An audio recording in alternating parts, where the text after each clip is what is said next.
my name is Maddie. I am primarily a fantasy artist, and one of my favorite things to draw is Gothic architecture. So today, I'm going to show you how to draw fantasy Gothic architecture inspired by the real thing. More specifically, we will be looking at arched Gothic cathedral windows like those found in Notre Dame, Westminster Abbey, and other Western European cathedrals of that era. I have broken up this tutorial into two different videos to keep their length reasonable. The first video, this one, covers common shapes in arched Gothic windows and how to put these shapes together into a window design and sketch. The second video, which will be linked in the description, covers my personal methods for taking that Gothic window design from a sketch to a finished art piece. There will also be a link to a Clip Studio text version of the tutorials in the description. Step 1. Research and reference. Since we are basing our final window design on real Gothic cathedrals, we'll need to begin by looking at actual Gothic cathedral windows.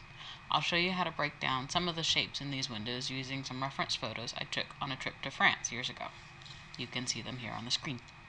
I highly recommend also going out and gathering your own reference images if you can, or using something like Pinterest to collect many different reference photos so you can draw from them. Just remember not to look at only a single image. You'll want to look at a variety of images. Cherry pick all the best ideas from each different image. So here we have several examples of Gothic cathedral windows. If you look closely, you'll notice that there are a few basic shapes that occur in all of these windows.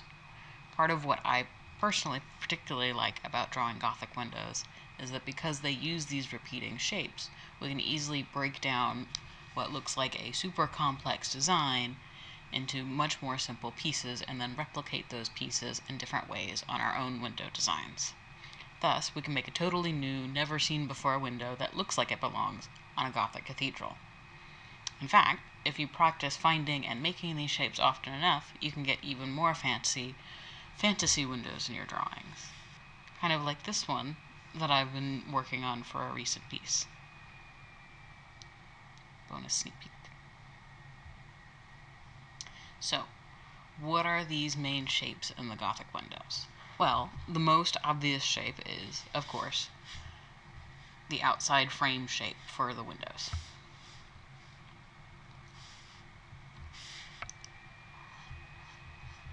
This one.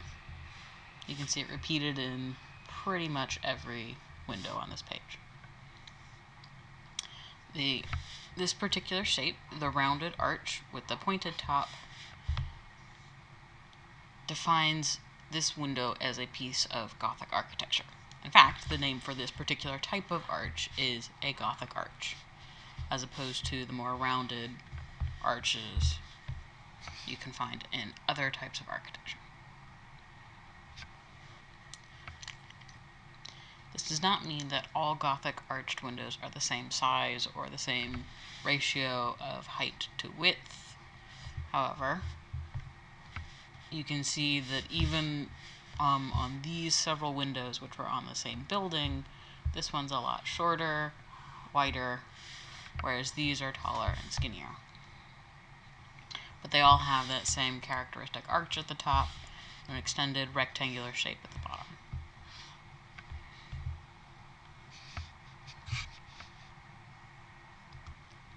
In addition to their highly easily identifiable outer shape, arched Gothic windows typically have a lot of decorative elements within the top arch, from usually sort of the top half, the top third of the window. And this, in my opinion, these designs are the particularly fun part of drawing Gothic windows. Designs in the top arches are usually the most complex and most easily differentiable between different windows even on the same piece of architecture. As you can see here, there's 3 different patterns within the same space. Luckily, pretty much all of these kinds of windows can be broken down into smaller shapes that repeat themselves throughout a design. And there are even some arched Gothic windows like these here that are actually pretty simple to begin with.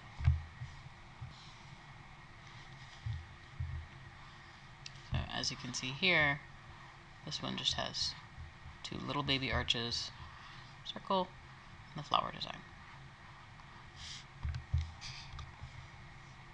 But then, how do we break down the more complex Gothic window designs? Well, let's start with the biggest piece. We only have to draw half the window. Almost all Gothic arched windows can be divided vertically down the middle, and they will be symmetrical. So, if you look down the center line, two of these on either side, one in this shape, one that shape, and everything divides perfectly symmetrically down the center. You can repeat the process with this window, and this window, and all the windows on this page. And pretty much any Gothic window reference you find. Thus, many of these smaller shapes within the arch design are also symmetrical. Particularly popular for smaller shapes are more arches, like those here. Sometimes circular designs, like this one here. And the ever popular clover or trinity pattern. So similar to this one here, these here.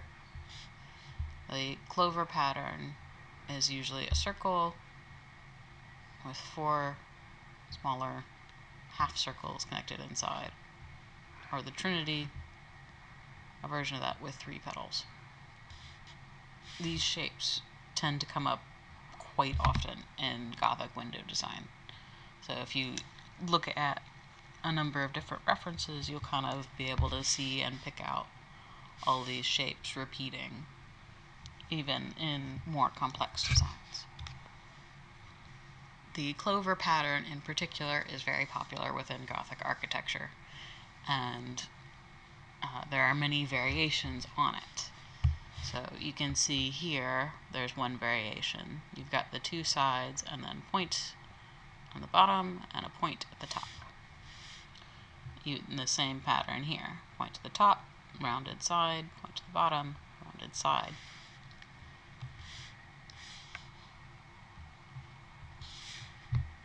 You can see even another variation here where there's all points. Make sort of a star shape. And one of my particular favorite shapes is this little shape right here. You can kind of see it repeating a few times, where it's got like a round head, a little pointy body. I call it the ghost shape, because that's kind of what it looks like to me. You can find that in a lot of different architectural pieces. Right, it has kind of the one, and then the bigger one, the teardrop shape. So, as we can see, there are many different shapes that can be found in Gothic windows, sometimes even within windows on the same cathedral, as I showed here, where again you can see some of those same shapes. Little ghosts here, and little clover patterns over here, and this one has some of both. But usually any individual window will only have a few different shapes, and they'll repeat those shapes multiple times to form the overall pattern. So, while we're looking at reference and everything, take some time to study what kinds of shapes you can find in your own reference photos, either from online or from actual photographs, and pick out the shapes that you like the most. In the next step, we'll look at taking these shapes and making our own window design with them.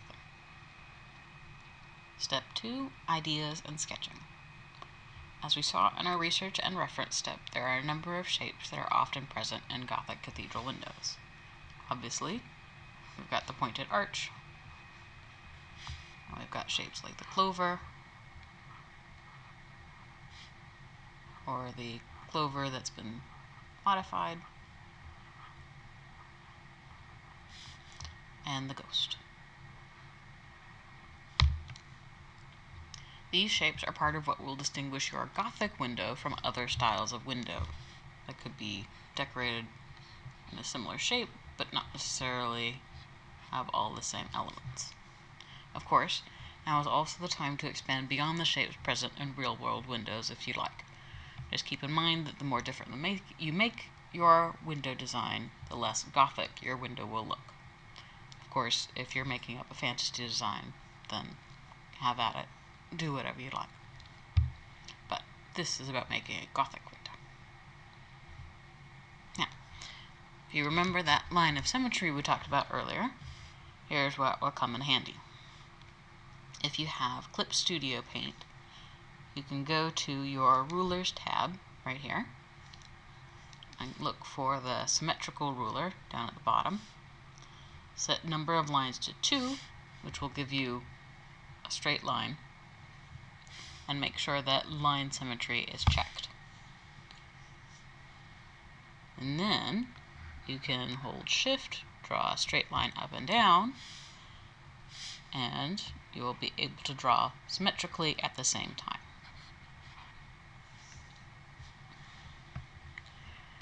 If you have another art program, you may or may not have a symmetry tool, depending on your program, but you can probably still only draw half the design. You'll just have to, once you're done drawing it, or when you need to check your design, copy the layer,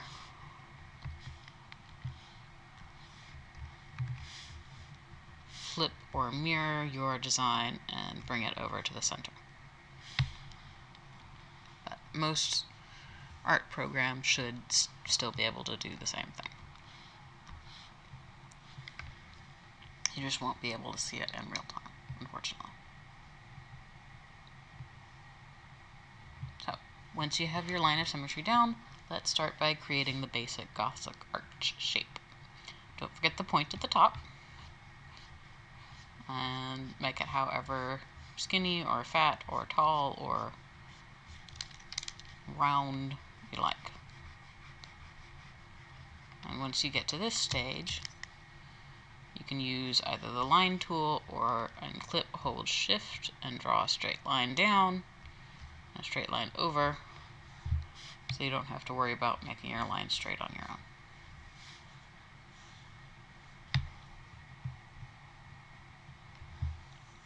Now that we have our outer guideline, we can start to fill in the decorative shapes at the top of the arch. I'm going to make mine bigger just so we can see it better.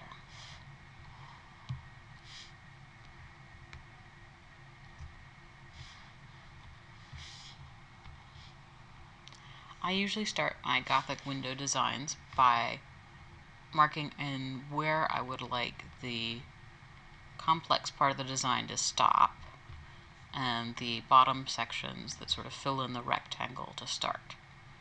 The long rectangular sections at the bottom of Gothic windows are most often divided into 3 sections, though the number can vary from 2 to 5 or even more depending on the overall size of the window. For now, I'm going to start with 3, just because, again, most common and sort of the easiest to do. So go ahead and mark those, and that'll get the bottom half of your window done already. You can, of course, if you like, add some little detail down at the bottom, just because Gothic windows like detail. Next, we'll divide this upper arch section into smaller pieces. So if you look back at some of the reference images we had before, you'll notice that most of the Gothic window decorations up at the top fit together almost like puzzle pieces. So you'll kind of see these bigger shapes. Let me get a better color for that. These bigger shapes fit together with the even smaller shapes inside of them.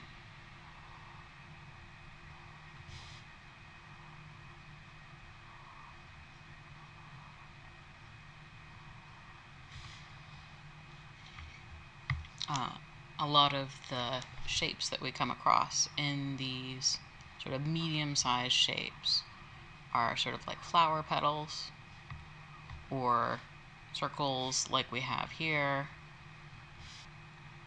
and even more pointed arches. And again, you can see the smaller like ghost shapes and clovers and everything inside these larger sort of medium shapes.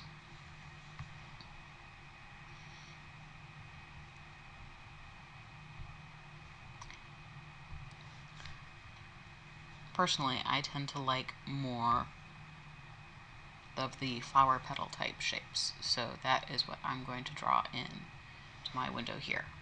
Keep in mind that these shapes now need to be relatively large. You only want sort of maybe 3 to 4 large sections for a medium complexity window design, because in a minute we'll be adding the smaller shapes into these.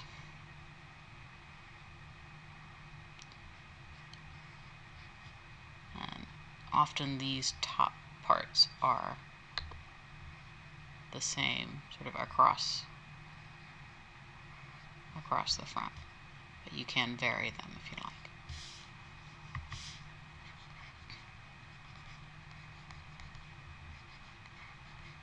So here I've got more of my pointed arches, and then I'm going to add in 2 flower petal designs leading up to a big flower petal design at the top. And this space looks rather long, so I'm going to bring that into another design. So we have our sort of medium-sized shapes within the arch.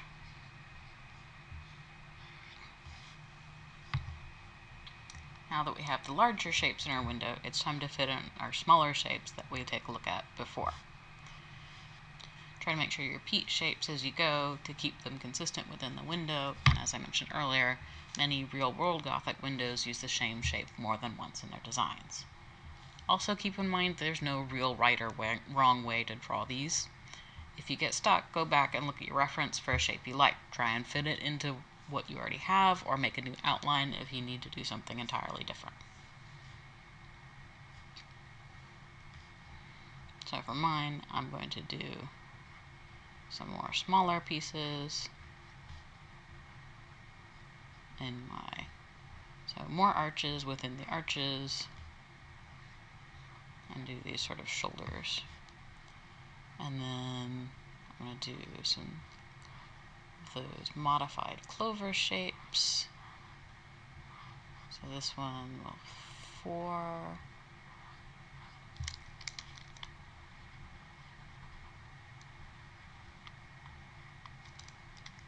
So I have the pointed top, the rounded sides, and the pointed bottom. And then these smaller shapes look good for a ghost.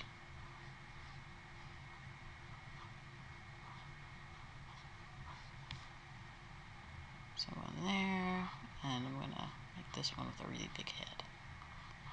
One there. And then here, I'm going to do another modified clover, but this time I think I'm going to do a round at the top and at the sides, and then one pointy one at the bottom. Now remember, you don't have to fill in all of the space here.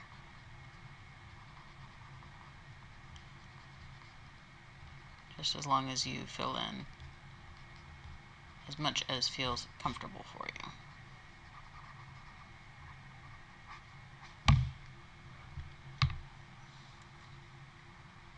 And if you're adding this window to a larger illustration, now would be a good time to sketch out the window within the scene, so in perspective, or you can take the design that you've done here and use the transform tools to warp it into whatever perspective you need for your window design.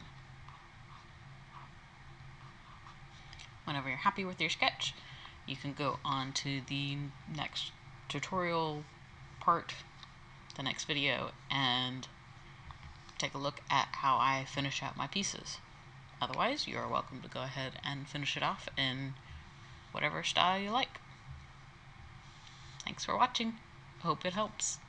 If you have any questions, let me know in the comments. I'd be happy to answer questions about Gothic Cathedral windows, how to draw them, what to do with them, how to make them look cool, etc.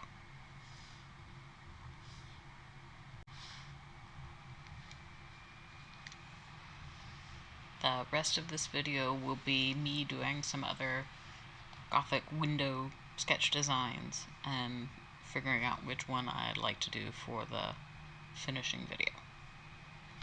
You'll see that one at the end.